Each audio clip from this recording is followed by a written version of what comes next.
Los sillones de Código Azul y los mejores sillones del mercado los vas a encontrar en www.sillonify.com.ar. Entrá y conocé el catálogo. También te invitamos todos los sábados a las 9 de la mañana por Canal 9 a conocer la actualidad de la Policía Federal Argentina narrada en primera persona.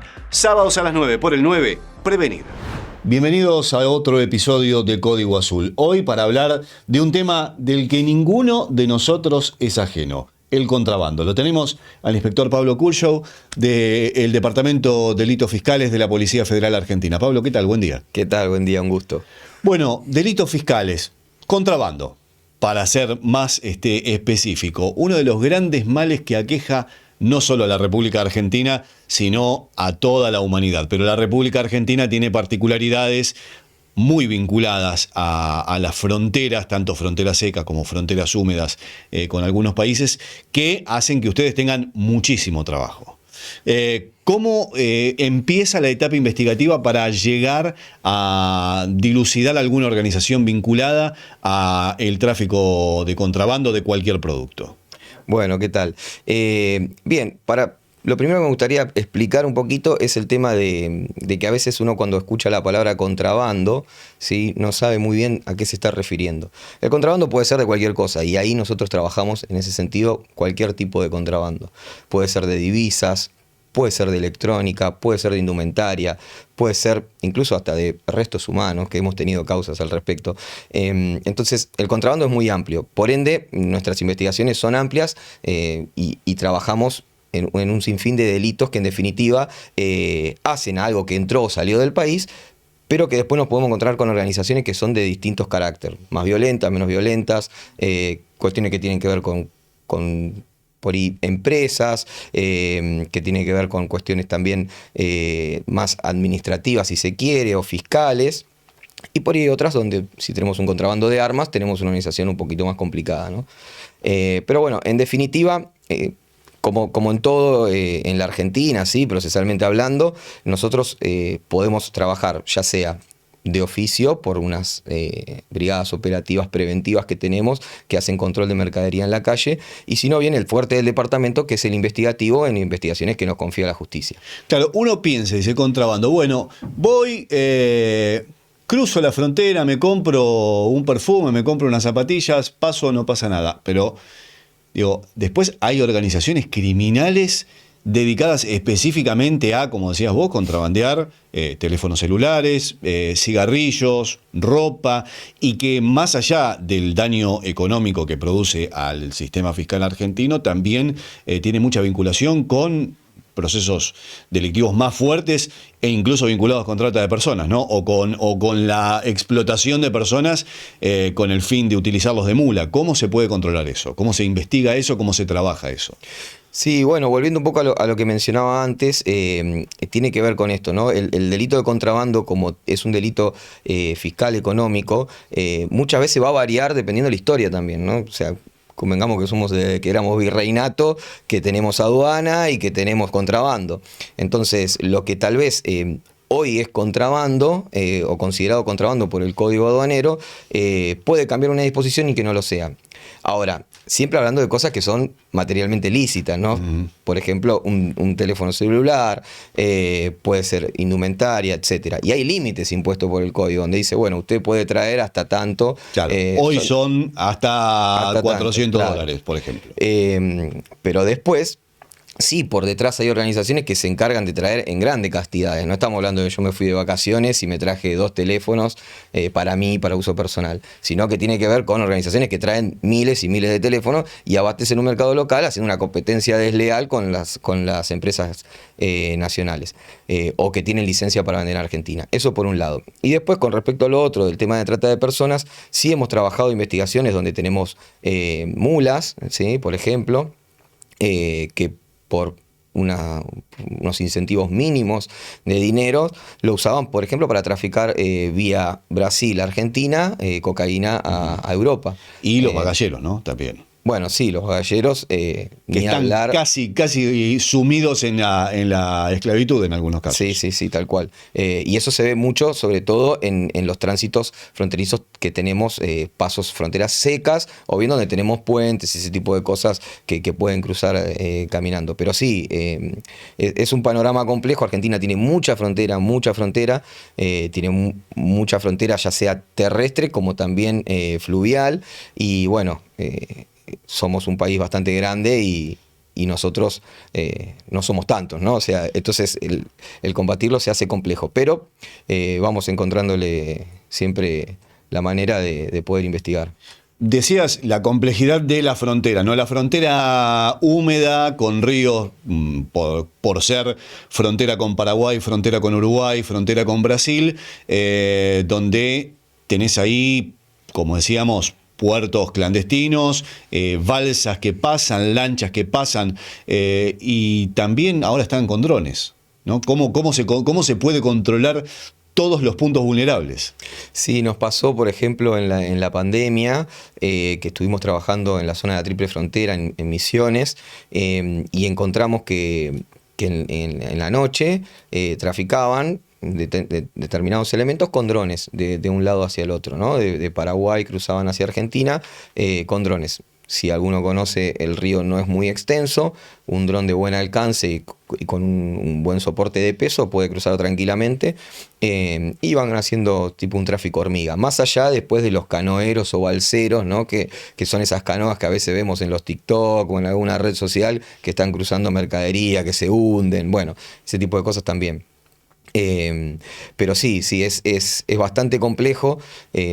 Controlarlo, yo diría que yo no tengo la solución, pero sí creo que es importante la prevención en esas zonas y obviamente el apoyo de la justicia para investigar es fundamental y que nos dé las herramientas para poder trabajar en la zona. Pablo, estamos hablando de zonas donde las organizaciones criminales no son, digamos, un club de amigos. O sea, estamos hablando de organizaciones que trafican mercadería fuerte, en muchos casos organizaciones fuertemente armadas también, ¿no? Sí, tal cual. Para que se den una idea, tal vez uno puede llegar a ver una persona que no está equipada como tal, puede estar con un pantalón corto, unas ojotas y tener una ametralladora, ¿sí? Arriba de una balsa. Entonces, es complejo, generalmente ocurre en situaciones de nocturnidad, del tráfico, y sobre todo también que ellos son vaquianos en el lugar, lo conocen perfecto. Estamos hablando de lugares que son selváticos, o sea, la zona de Misiones, que particularmente en esto es bastante complicado, y ni hablar en otros lugares, más, no sé, Jujuy, Salta, donde es más montañoso, y nosotros muchas veces no. Nosotros vamos a trabajar en la zona, pero no somos habitués del lugar. Entonces eso también te genera otra complejidad a tener en cuenta. Y con las fronteras secas, ¿cómo se trabaja? Porque ahí ya es muchísimo más difícil, ya el límite geográfico está demarcado en una línea imaginaria. Sí, bueno, en la frontera seca es aún más complicado, porque hay que entender también algo que está rodeado a todo esto y que es la coyuntura en realidad del caso, que es la cultura, ¿sí? Las ciudades que son fronterizas y que tienen tránsito migratorio fronterizo asiduo todo el tiempo, la cultura de la persona que vive en el lugar dice, bueno, me sale más barato comprar del otro lado tal mercadería, combustible, no sé, comida, lo que sea, entonces me cruzo, compro allá y vuelvo. Pero eso, si lo multiplicamos en grandes cantidades, empieza a ser un problema. Claro, es lo que hablábamos antes de empezar, claro, que era el caso emblemático de Bernardo de Irigoyen, ¿no? Sí. Entonces, yo estoy en Argentina, pero Pablo vive acá, a una cuadra en Brasil. Bueno, voy a comprar al local de Pablo que hoy tiene, no sé, el kilo de azúcar más barato. Claro. Eso, aunque parezca algo simple y sencillo, termina siendo contrabando, porque yo te compré a vos, Pablo, un kilo de azúcar del otro lado de la frontera. Sí, después, bueno, obviamente que podemos hablar técnicamente si constituye o no constituye por cuestiones de valores, ¿no? Que tiene que ver ya con algo del código aduanero. Pero en definitiva, la esencia digamos, del punto al que vamos es ese. Estoy trayendo mercadería sin ningún tipo de control, porque no tiene ni control bromatológico, ni del SENASA, ni nada. Estoy trayendo mercadería de un lado para el otro. Y esa es la cuestión fáctica. Hablando ahora que estamos hablando de alimentos, ¿no? Pero de eso puede ser un universo de cosas lo que se les ocurra. Entonces ahí está el problema, ¿no? El tema que es, yo cruzo una vereda y estoy de un lado, y me cruzo para la otra vereda y estoy del otro. Y es muy difícil controlar eso. Pero ya creo que extiende la cuestión de seguridad, ¿no? Tiene que ver con cuestiones económicas, sociales, culturales. Antes de seguir con la entrevista, te invito a sumarte a las redes sociales de la Policía Federal Argentina para mantenerte actualizado de todo lo último que está ocurriendo. También sumate a las redes sociales de Sillonify, donde vas a encontrar, entre otros, los sillones de código azul. Uno piensa triple frontera y automáticamente piensa en Ciudad del Este, Foz de Iguazú, Ciudad del Este, Foz de Iguazú, Puerto Iguazú. Pero también está la triple frontera Argentina, Uruguay, Brasil, que es otra de las regiones conflictivas a las cuales se les está poniendo el foco porque también se está transformando en un nuevo núcleo de contrabando, ¿no? De tráfico de mercaderías. Sí.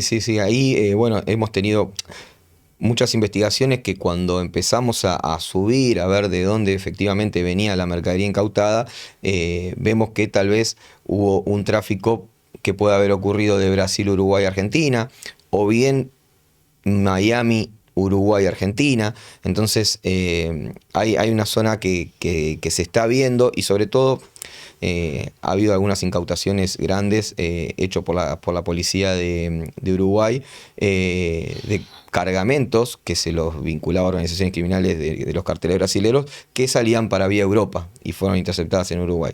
Ni hablar que, bueno, estamos también con el tema de la hidrovía, que es un tema también interesante para ver, porque, bueno, ahí puede haber un nicho grande de organizaciones que aprovechen el tráfico marítimo de ahí, ¿no? Claro, hacías referencia a hidrovía, tráfico marítimo, containers, ¿no? ¿Cómo descubrir dentro de un container una caja que puede tener, no sé, 1 metro cúbico de capacidad llena de teléfonos? Claro, sí, bueno, es complicado, obviamente, porque también si alguien algún día pasa por un puerto, ve el puerto, hay miles y miles y miles de contenedores. El control que se hace, obviamente, eso es zona primaria aduanera, lo hace la Dirección General de Aduanas, es selectivo. Uno no puede controlar absolutamente todo. ¿Y por qué selectivo? Bueno, tiene que ver con, depende qué empresa lo manda, si es una empresa que tiene muchos años, si no, qué documentación presentó, si hay una inconsistencia, si no. Entonces, es un análisis que hace la gente de aduana en la zona primaria cuando llegan los contenedores y dice, bueno, este se va a escanear y este no. Porque escanear todos no lo puede hacer ningún puerto del mundo porque es imposible por la cantidad de flujo que hay. Ahora, un contenedor tiene muchos metros de largo y adentro es bastante grande el volumen que tiene.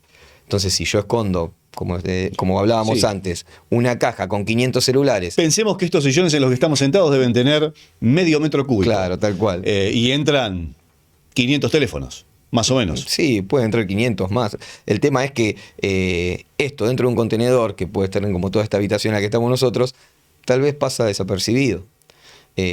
Ni hablar de los cargamentos con droga, ¿no? Que también esconden dentro del contenedor. Hay distintas técnicas, ¿no? Después se podría hablar toda una charla sobre eso. Bueno, mucho tiene que ver, digo, lo que hablábamos antes. Los métodos de ocultamiento que se utilizan para el tráfico de droga también son utilizados para el contrabando de celulares, entre otras cosas. Sí, nos pasó, por ejemplo, en una investigación que también justamente venía de la zona de triple frontera, de unos teléfonos, unos módulos de teléfono que traían de la zona de Ciudad del Este. La investigación nos llevó a que lo traficaban por vía terrestre en automóviles. Cuando hicimos el día de los allanamientos, que decimos, bueno, vamos a ingresar a los domicilios, todo, lo coordinamos con un viaje que hizo uno de los investigados. En ese viaje, al parar el auto, no podíamos encontrar los módulos, porque pensábamos que lo iba a tener, digamos, no sé, una caja en el baúl. Bueno, cuando empezamos a revisar el auto, vimos que tenía todo lo que sería el tablero, la parte, digamos, donde estarían los airbags, se los habían quitado, y todo ese lugar lo habían acondicionado para guardar los módulos de teléfonos ahí, que sacamos miles de módulos. Eso tiene un valor altísimo. Esta persona viajaba 2-3 veces por semana de Buenos Aires, Misiones. Entonces, y abastecía varios lugares de la ciudad de Buenos Aires. Entonces, a partir de ahí, esa modalidad la tuvimos en cuenta y nos llevó con buenos resultados para futuras incautaciones. ¿Cómo trabaja, hacías referencia antes, la Policía Federal Argentina con la Dirección General de Aduanas para lograr dar con este tipo de operaciones? Bueno, nuestro trabajo con la Dirección General de Aduanas es prácticamente diario, sí, y tenemos obviamente una relación muy aceitada porque ya sea en investigaciones que llevamos netamente nosotros o investigaciones que hacen ellos, en algún momento nos necesitamos. Si una investigación la lleva, digamos, la parte de seguridad, la Policía Federal, probablemente a los momentos de las medidas de fondo, de los allanamientos, las detenciones, sea importante analizar la documentación que se secuestra. Que si bien nosotros, por la especificidad, somos idóneos, los verdaderamente idóneos y técnicos, y que nos van a decir esto es contrabando, no lo es, o esto está amparada, esta mercadería está amparada o no está amparada, va a ser el fiscalizador de la Dirección General de Aduanas. Uh-huh. Entonces, en ese sentido, trabajamos mucho con ellos. Y también, muchas veces, ellos hacen inspecciones en lo que es zona secundaria aduanera, que es todo el resto del territorio que no es zona primaria. Y en esas inspecciones nos citan a nosotros para que le brindemos seguridad y los acompañemos. ¿Cuántos años hace que trabajás persiguiendo el contrabando? Y ya van a ser casi 7 años, sí. Bien. Vos fuiste abanderado de la Escuela de Cadetes. Sí, fui abanderado, así es. Contame cómo fue tu experiencia en esos 3 años de formación en la Escuela de Cadetes. Y qué se sintió el día que hiciste, que te dieron la bandera nacional de guerra de la escuela. Sí, la verdad que fue una experiencia muy linda. Me pasó desde el primer año que me tocó ser el más antiguo de mi promoción. Por suerte lo pude mantener.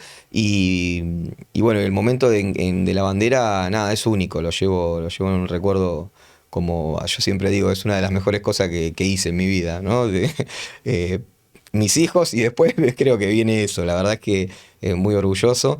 Y me llevó a muchas experiencias. La verdad que conocí, gracias a llevar al Pabellón Nacional a todos los lugares donde iba la policía a ser representada, me llevó a conocer otras escuelas, me llevó a conocer otras fuerzas, muchas personas. La verdad que fue una experiencia muy, muy linda, muy linda. La verdad que muy contento.